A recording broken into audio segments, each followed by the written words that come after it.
and that right has been trampled upon. By the federal government. We have, I think, the deepest concern that our federal government not be in a position to do anything to trample on our First Amendment rights. Yet what we found is that there has been collusion between this administration and big tech to censor American speech. In the last Congress, I introduced a piece of legislation called the Disclose Government Censorship Act. My aim there was to force the administration to disclose to Americans whenever they did work with big tech firms to censor American speech. Regretfully, my Democrat colleagues blocked that legislation in the last Congress. But since that time, and thanks to my colleague Eric Schmidt, we've had an opportunity to find out to a much greater degree the extent of censorship that's been undertaken. In the case that Eric brought when he was Attorney General of the state of Missouri, that was Missouri versus Biden, we had the opportunity to see the extent and the detail to which this administration had gone to work with big tech to silence any opinion that differed from their preferred point of view. A Louisiana federal district judge heard this case. He determined that the actions of the White House violated our First Amendment rights, violated our constitutional rights to free speech. He's enjoined that. Shockingly, the Biden administration is fighting to continue to censor Americans. They're asking for a stay so they can continue to censor right now. They say they'll take it all the way to the Supreme Court. Well, let me share with you what that federal judge said about this case. Quote, "It arguably involves the most massive attack on free speech in United States history." That is stunning. Yet the Biden administration wants to perpetuate this. They want to continue to censor us. So I'll be bringing my legislation back to the floor of the United States Senate. I hope that now that we've seen the facts that have come out of the case in Missouri v. Biden, that my Democrat colleagues this time will be with me and that we'll be able to pass this. I appreciate all of you being here today. I look forward to your questions, but I'd like right now to turn this over to Senator Schmidt. Thank you. Thank you, Senator. Bill put it well. This is a fundamental right that's been under attack by this administration in a shocking way in what has been uncovered as a vast censorship enterprise, the scope of which we've never seen before in American history. And that is the evidence that has been before this court now, which on Independence Day issued a ruling with an injunction that I think symbolizes a rebirth of our fundamental freedom to speak our minds. It was no accident. I don't think that that was issued on the 4th of July. And what's laid out in that case is stunning. The judge notes that the suppression of speech was almost exclusively among conservatives. It dealt with nonprofits. It dealt with agencies that are enjoined. The FBI has now been enjoined. They're under the injunction. The White House officials, CISA, Homeland Security. I mean, there are a number of different agencies that were part of this, again, this complex designed to suppress speech. And I'm proud to stand here with my friend, Senator Hagerty and Senator Vance, as we support legislation now moving forward that makes sure this never happens again. This case, amazingly, is being appealed. It may end up in the Supreme Court, but that doesn't change the fact that we need to have structural reform in this body to make sure that doesn't happen again, whether it's disclosure.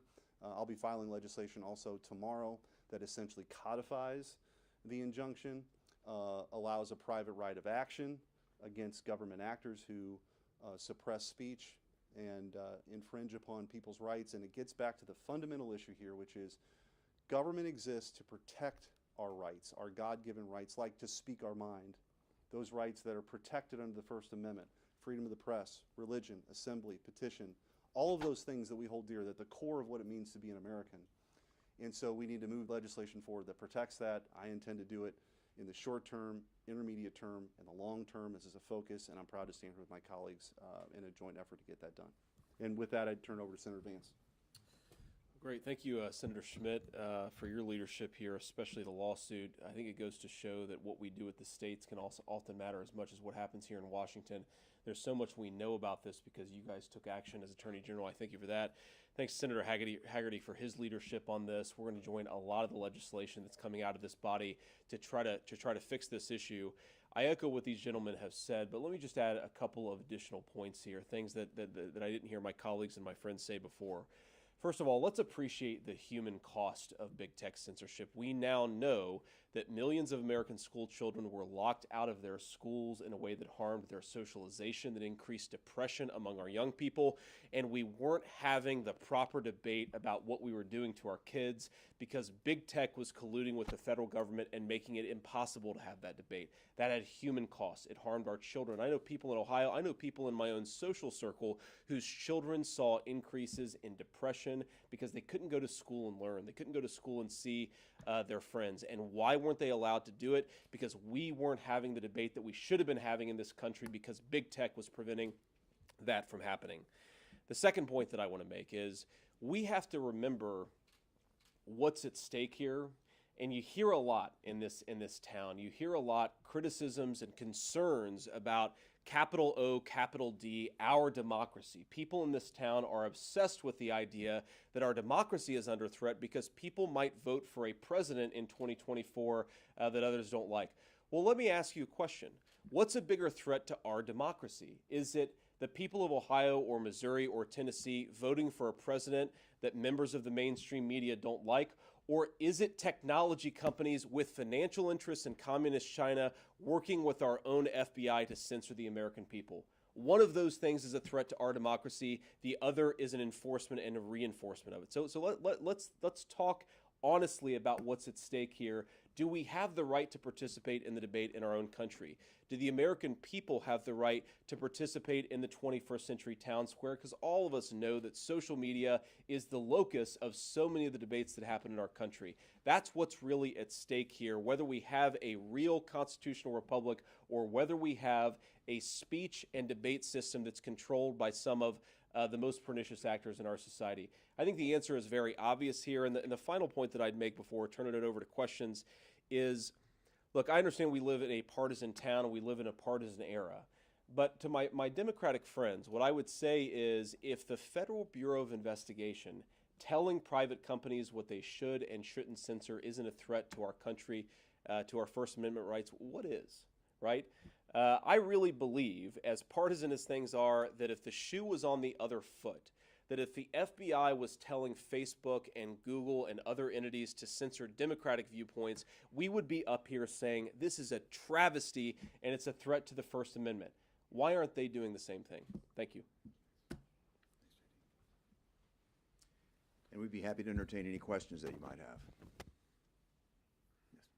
So you guys brought up democracy, and obviously there's an election coming up next year, and Democrats have expressed their fears that this agreement, partnership, if you want to call it, going out the window would be, costly to the American people. How would you react to their fears? Well, I'll start. I think that it's up to the American people to determine what the truth is, not some cabal that consists of federal agencies and big tech executives to do that. I trust the American people far more than I do the process that's been put in place so far. So I'd leave it to the American people to do exactly that. Yeah, and I would say that one of the things that can't be lost here is the way to combat speech that you don't like or don't agree with is with more speech, not government censorship of that speech. And the government doesn't get to outsource that censorship to some of the biggest companies in the history of the world. And as Senator Vance mentioned, this is a partisan town and everybody has their red jerseys on and their blue jerseys on at times. To me, this is about the American idea of who we are, the core of our mission. And this ought to be something we can come together on. The government's job is not to tell you what you can say or what you can hear or what you can think. People can decide that and make their own decisions. And we have that robust debate in the town square and now in the virtual town square. And one of the reasons why this case is so important, because it probably will make its way all the way up to the Supreme Court. And it will perhaps be the most important free speech case we've had in generations. But that doesn't absolve this Congress from stepping up and making sure this doesn't happen again. Yeah, let me just make one more observation on this. So when I hear Democrats say that they're worried that in the absence of more censorship by big tech, the American people may be led astray, I ask myself, do you think you're dealing with children or do you think you're dealing with fellow citizens in a constitutional republic?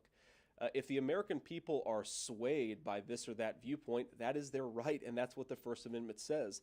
And if Democrats don't like it, they can, to Eric's point, push back on it, argue in the other direction. But the idea that the American people need a babysitter on the information they consume is insane and fundamentally at odds with the First Amendment of the Constitution.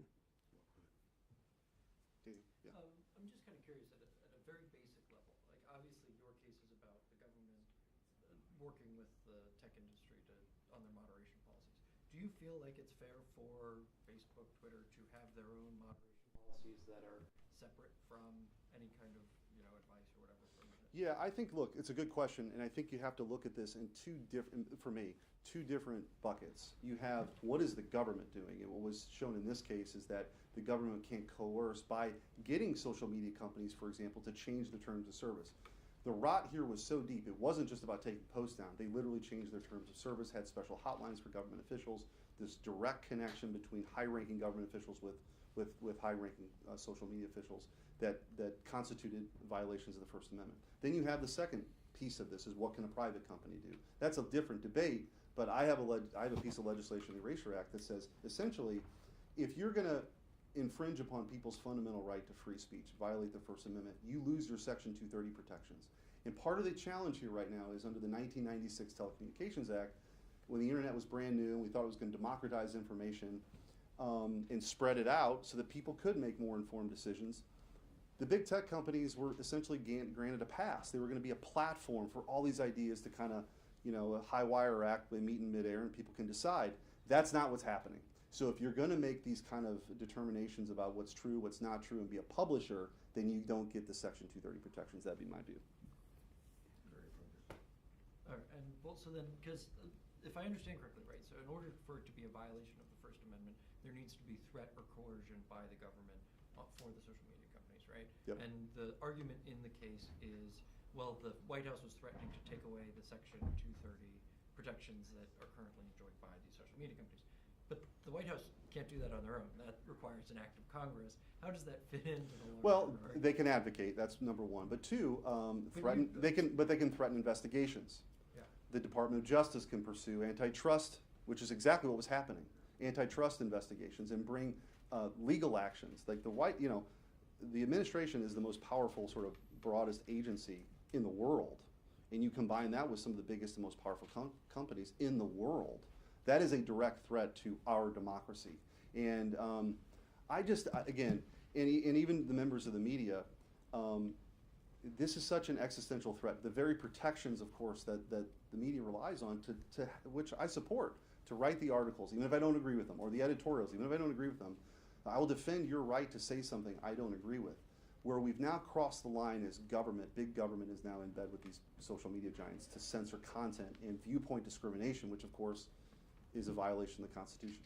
Yeah, I guess why I was a little confused is because there are a lot of congressmen. You just said, hey, I think you should get rid of Section 230 protections if you moderate, right? Like Section 230 has been kind of held over tech companies by everyone in Washington. Well, I think you can. Yeah, I think you can have the broad-based debate, but when it's look, we can launch an investigation against you and destroy your business if, on this particular viewpoint, you don't change your terms of service or you don't take it down. That's a much different conversation than, hey, if somebody's violating the First Amendment, right, maybe they shouldn't have these protections in the first place. So I think that's the distinction. Just a point on Section 230 as well. This comes up very often. And as Senator Schmidt indicated, that was drafted at a time when I don't think people could foresee the fact that this was going to become the town square. But we're in an environment today where there's a portion of that Section 230 that is used as a huge loophole, if you will. And that is the clause that says, it lists the rationale in Section 230 under which censorship would be appropriate. You can think about this as something that would be threatening to a person, violence, advocating terrorism, pornography, that type of thing. But there's a clause there that says, or otherwise objectionable. And that is subject to the interpretation of big tech companies, their lawyers, the White House, the administration, you name it. That is the problem in 230. They're driving a truck through this loophole right now, and we need to address that as well. Obviously, you mentioned these are big tech companies. They're owned by singular people. Do you have concerns about this new Threads it's just growing, it's getting bigger. You know, the same owner of Facebook now owns Instagram, now owns Threads. Is this a concern for you guys? Well, look, the one thing that I'd say about Threads is, of course, it's owned by Facebook, and if we learned anything over the last few years is that we should be pretty mistrustful of Facebook's willingness and ability to censor or moderate content in a way that's politically neutral. What I worry about with Threads is it will follow the same exact problems and the same exact bad policies that its parent company does. I mean, to the gentleman's question earlier, of course, these technology companies have the ability to set content moderation rules. Now, my argument, I might go a little further than some of my colleagues, so I don't want to speak for them. My argument is that we have to understand these things, especially given their special government privileges, as more akin to public utilities than true private entities. But separate that question to the side.